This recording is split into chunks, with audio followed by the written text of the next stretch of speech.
Os Escolhidos, capítulo 20. A surpreendente história de José. Enquanto isso, José estava a caminho do Egito, levado pelos donos da caravana que o haviam comprado. Mesmo de longe, o jovem conseguia ver as colinas entre as quais estavam as tendas de seu pai. Chorou amargamente ao pensar em seu amoroso pai, em sua solidão e sofrimento. Ainda soavam em seus ouvidos as palavras dolorosas e os insultos dirigidos a ele diante de suas súplicas desesperadas em Dotã. Com o coração tremendo, ele olhou para o futuro. Sozinho e sem amigos, qual seria o seu destino naquela terra estranha para onde estava indo? Por algum tempo, José se entregou a uma tristeza e terror incontroláveis. Ainda assim, essa experiência seria uma bênção para ele. Em poucas horas, ele aprendeu coisas que nem mesmo vários anos poderiam lhe ter ensinado. Seu pai agira de forma errada para com ele, com seu favoritismo e falta de disciplina. Isso deixou seus irmãos irados e provocou a atitude cruel que o separou de seu lar. Havia defeitos em seu caráter que tinham sido estimulados. Ele estava se tornando exigente e cheio de si. Sentia que não estava preparado para lidar com as dificuldades que estavam diante dele na vida cruel e de abandono de um escravo. Então seus pensamentos se voltaram para o Deus de seu pai. Várias vezes tinha ouvido a história da visão de Jacó, quando saiu da sua casa como um exilado e fugitivo. Contaram a ele a respeito das promessas do Senhor a Jacó e como, na hora da necessidade, os anjos vieram para ensinar, confortar e proteger. Tinha aprendido do amor de Deus em dar um Redentor. Todas essas preciosas lições vividamente vieram à tona. José tinha certeza de que Deus, o Deus de seus pais, seria o seu Deus. Entregou-se completamente ao Senhor ali mesmo e orou para que o guarda de Israel estivesse com ele em seu exílio. Todo o seu ser tremeu diante da elevada revolução de se mostrar fiel a Deus, de agir como um súdito do Rei do céu. Ele enfrentaria as provações em sua vida com coragem e cumpriria fielmente o seu dever. A terrível experiência de um único dia fez com que deixasse de ser uma criança mimada para se tornar um homem ponderado, corajoso e confiante. Quando chegou ao Egito, José foi vendido a Potifar, capitão da guarda real. Durante 10 anos, foi exposto a tentações em meio à idolatria, rodeado de toda a pompa de realeza, da riqueza e cultura da mais alta nação civilizada que existia na época. Mesmo assim, José manteve a sua lealdade a Deus. Estava rodeado de cenas e sons indesejáveis, mas era como se nada visse ou ouvisse. Ele não permitia que seus pensamentos se ocupassem com coisas proibidas. O desejo de alcançar o favor dos egípcios não o fazia abrir mão de seus princípios. Não fazia qualquer esforço para ocultar o fato de que era um adorador de Jeová. O Senhor estava com José de modo que este prosperou. Seu patrão percebeu que o Senhor estava com ele e que o fazia prosperar em tudo o que realizava. Gênesis 39, versículos 2 e 3. A confiança de Potifar em José aumentava dia a dia e, finalmente, ele o promoveu a seu mordomo, com total controle sobre todos os seus bens. Assim deixou ele aos cuidados de José tudo o que tinha e não se preocupava com coisa alguma exceto com sua própria comida. Gênesis 39, verso 6. O dinamismo, prontidão, zelo e energia de José eram coroados pela bênção divina. Mesmo seu senhor idólatra aceitava isso como segredo de sua prosperidade. Deus era glorificado pela fidelidade de seu servo.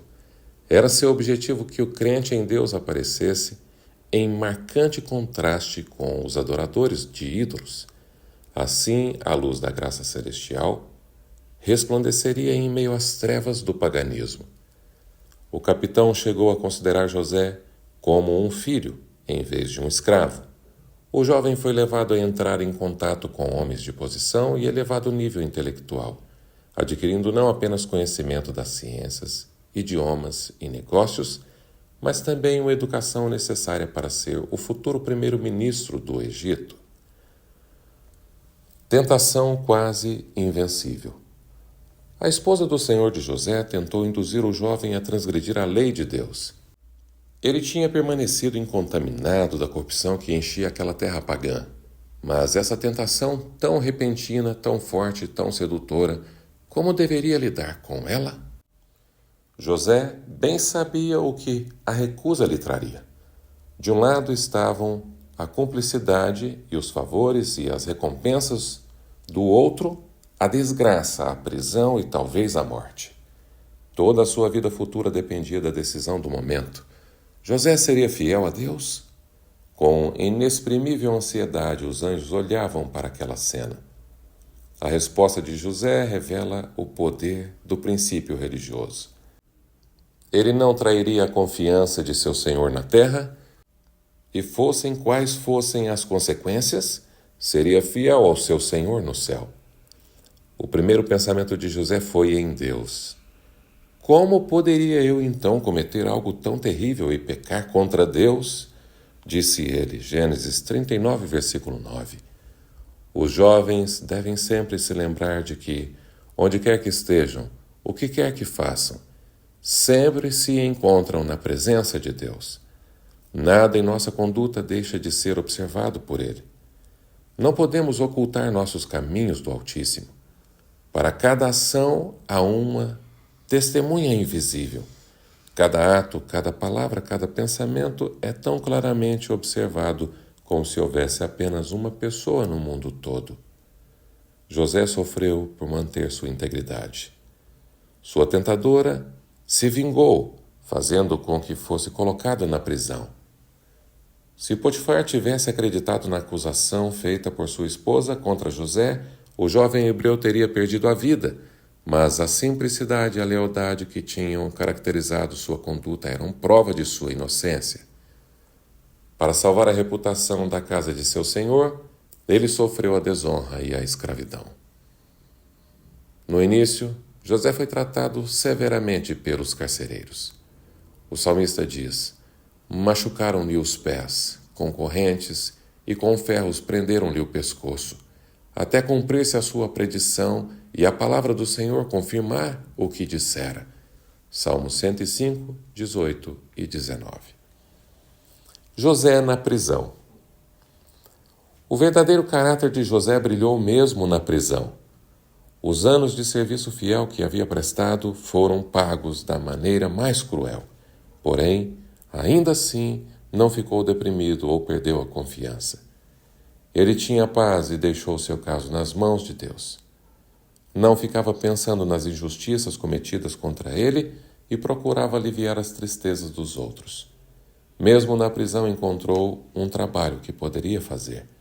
Deus o estava preparando na escola da aflição para um propósito maior e ele não se recusou a receber a disciplina necessária. Aprendeu lições de justiça, simpatia, misericórdia que o prepararam para usar o poder com sabedoria e compaixão.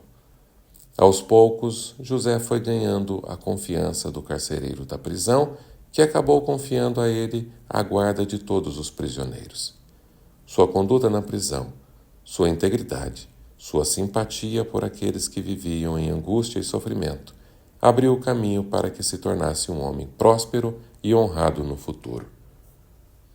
Quando inspirados por um motivo justo, toda palavra bondosa falada aos aflitos, todo ato realizado para aliviar os oprimidos e tudo que for dado aos necessitados resultarão em bênçãos para o doador. O padeiro-chefe do rei e o copeiro-chefe tinham sido presos por um ato errado que cometeram e ficaram sob a responsabilidade de José.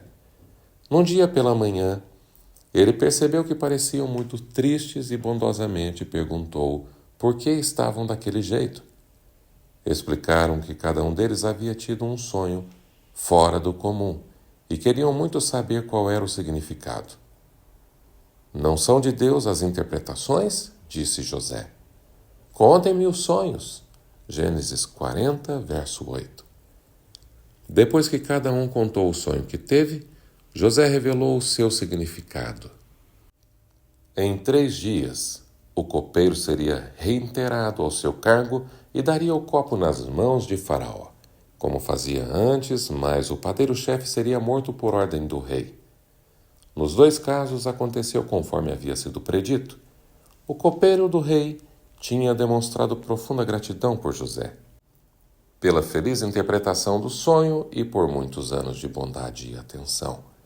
Por sua vez, José, referindo-se à prisão injusta a que havia sido condenado, suplicou que seu caso fosse levado perante o rei. Quando tudo estiver indo bem com você, disse ele, lembre-se de mim e seja bondoso comigo. Fale de mim ao Faraó e tire-me desta prisão, pois fui trazido à força da terra dos hebreus e também aqui nada fiz para ser jogado neste calabouço. Gênesis 40, versículos 14 e 15. O copeiro-chefe viu que seu sonho tinha se realizado em todos os detalhes, mas quando foi restaurado ao favor real, ele se esqueceu daquele que o havia ajudado. José permaneceu como prisioneiro por mais 2 anos. A esperança que tinha começado a arder em seu coração, pouco a pouco foi se apagando, e às outras provações foi acrescentada a mais amarga dor da ingratidão. Entretanto, a mão divina estava pronta para abrir as portas da prisão.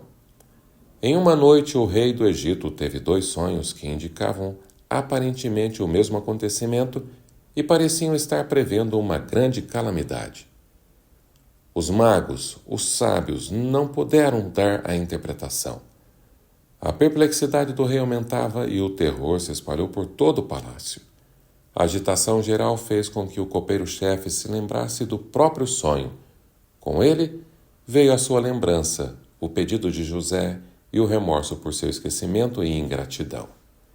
Imediatamente ele informou ao rei como seu sonho, o sonho do padeiro-chefe, tinham sido interpretados por um escravo hebreu e como as predições haviam se cumprido. Era humilhante para Faraó consultar um escravo, mas ele estava disposto a fazer isso para que sua mente perturbada se acalmasse.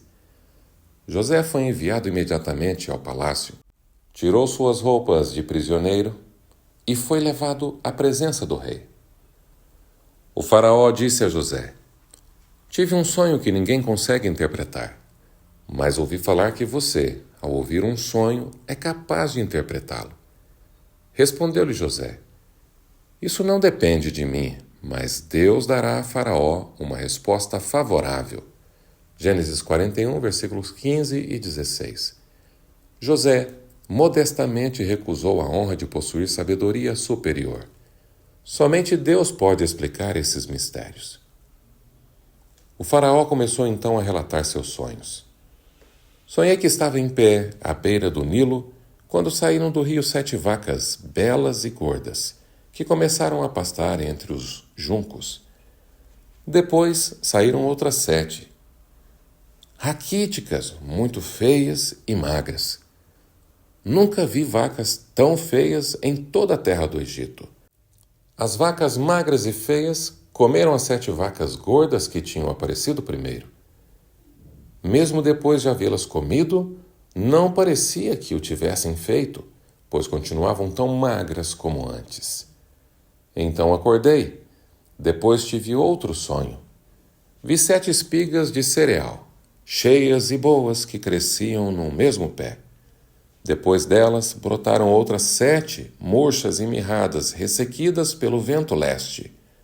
As espigas magras engoliram as 7 espigas boas. Contei isso aos magos, mas ninguém foi capaz de interpretá-lo. Gênesis 41, versos 17 a 24. A interpretação do sonho do faraó.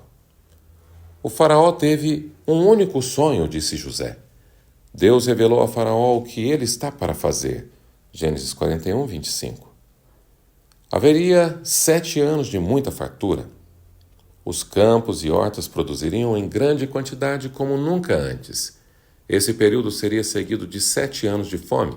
A fome que virá depois será tão rigorosa que o tempo de fartura não será mais lembrado na terra. Gênesis 41, verso 31. Procure agora, Faraó, disse ele, um homem criterioso e sábio e coloque-o no comando da terra do Egito. O faraó também deve estabelecer supervisores para recolher 1/5 da colheita do Egito durante 7 anos de fartura. Eles deverão recolher o que puderem nos anos bons que virão sobre o Egito, para que a terra não seja arrasada pela fome. Gênesis 41, versos 33 a 36. A interpretação foi racional e coerente. A política recomendada era sólida e não tinha como ser colocada em dúvida. A quem poderia ser confiada a execução desse plano? A preservação da nação dependeria da sabedoria dessa escolha.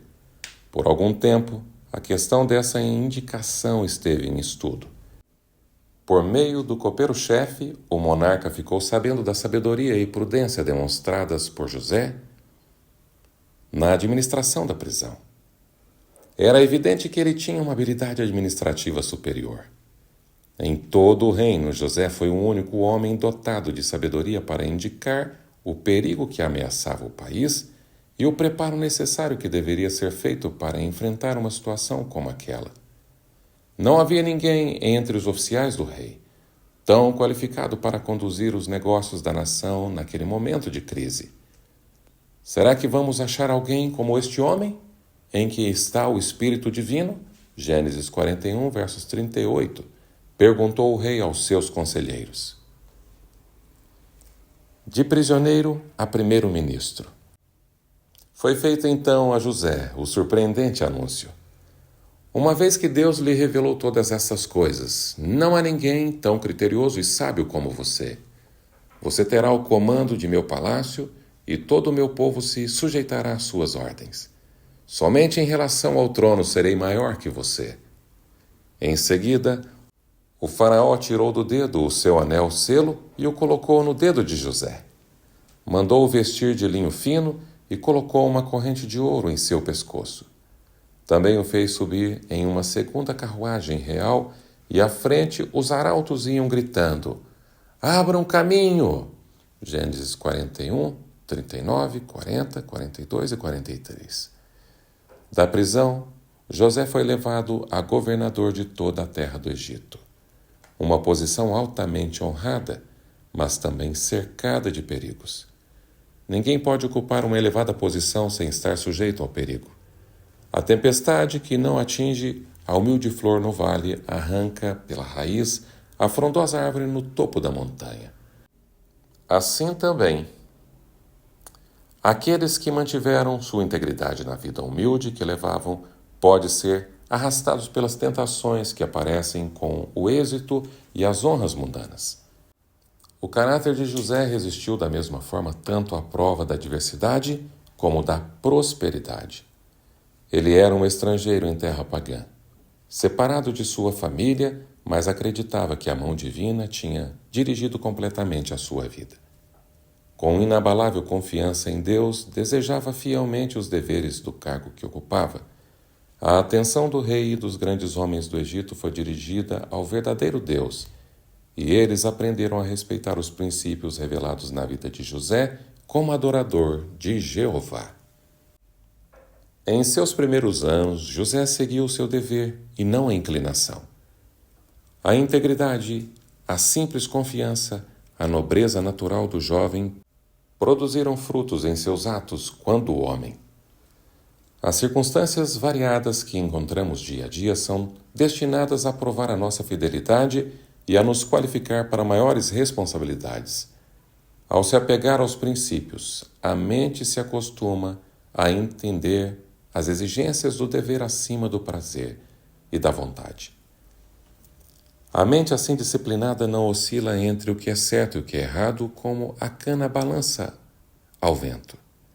Pela fidelidade nas pequenas coisas, adquirem forças para serem fiéis nas coisas maiores. Um caráter reto tem maior valor do que o ouro de Ofir. Sem ele, ninguém pode alcançar uma elevada posição. A formação de um caráter nobre representa o trabalho de uma vida inteira. Deus oferece as oportunidades. O êxito depende do uso que fazemos delas. O fim do capítulo 20.